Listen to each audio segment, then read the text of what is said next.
Today we're joining hands to say, look, no drilling off our coast.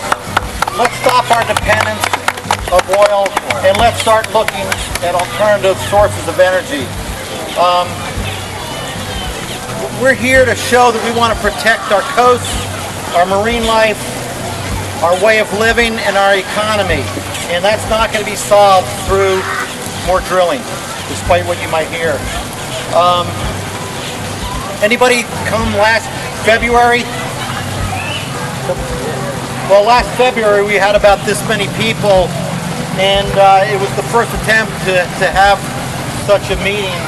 And at that time, the state was trying to put through an amendment to have offshore drilling. Fortunately, that didn't happen. The things we talked about through hands and through not the answer actually came through, unfortunately, last April with the Horizon disaster. And unfortunately, lives were lost, economies were changed.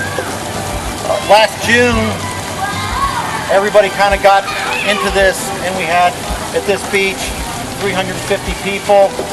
Volano had something close to that. And throughout the world, people got together to talk about the subject. The same thing's happening again today throughout the world. Now, obviously, sometimes, as time goes by, people's minds get short on these problems, but they don't go away. We're led to believe that everything is fine in the Gulf. You'll see pictures from the tourism industry that shows pristine beaches. You'll hear from BP that everything's fine. You'll hear from the government things are fine, but they're not. In April, Morgan and I and Amanda went to a conference in St. Pete Beach.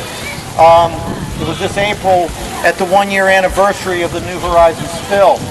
And one of our members who runs the chapter at Emerald Coast, who's doing independent research, said they've been trying to get the word out, they can't do it.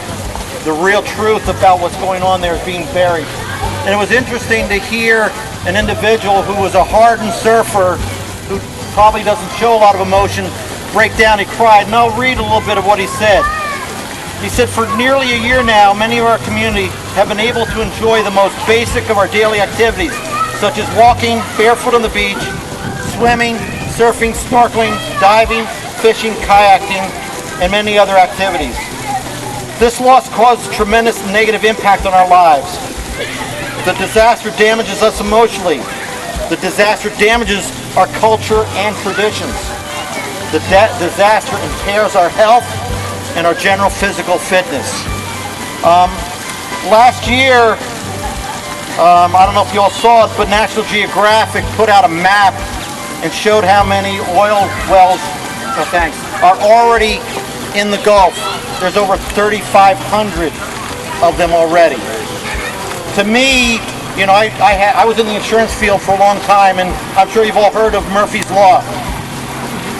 Murphy's Law happens a lot, and happens even more in environments we can't control. And the ocean is one of those environments that's very unpredictable and becomes very furious.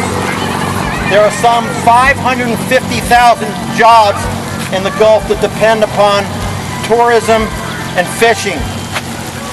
These disasters could completely upset that, as we've seen.